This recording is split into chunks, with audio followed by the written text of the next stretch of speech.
The flies in the Saudi Arabian desert are both tenacious and populous. I'm talking feed the children commercial spot crawling on your face fly squadrons running constant sorties. So many that you stop brushing them off after a while.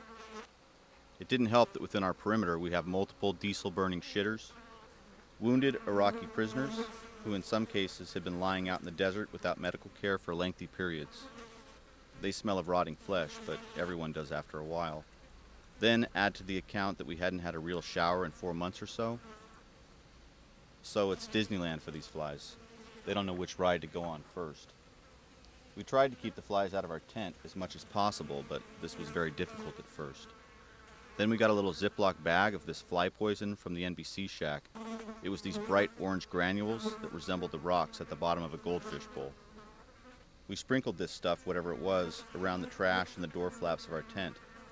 The flies were immediately attracted to it. They ate it. Then they would take to the air. The poison that they had ingested would take time to work. At first, they would slow down, have erratic flight patterns, then eventually settle, land, and walk around slowly. They could still take off, but only as novices on their first solo. They would live for an hour or so, maybe more. I first had the idea after I had created a fly leash, which then became my own fly kite. I gently captured a drugged-up fly. I then, using surgical forceps and tweezers, tied a fine suture thread around his body. Then I let out some slack. He buzzed, dipped, and dived like the Red Baron. This made me and my buddies smile, so I decided to expand the idea and suspend a flymobile from inside of the tent. I used 2 wooden dowels that used to hold up mosquito netting over a cot, attaching them at the middle. I hung this from the tippy top of the inside of our tent. Then, as I caught and leashed flies from time to time, I tied them to the mobile. Sometimes the mobile was full and buzzing with movement and flight.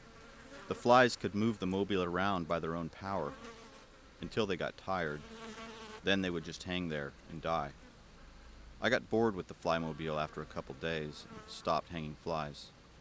You can only poke fun at death for so long before it just becomes unfunny again.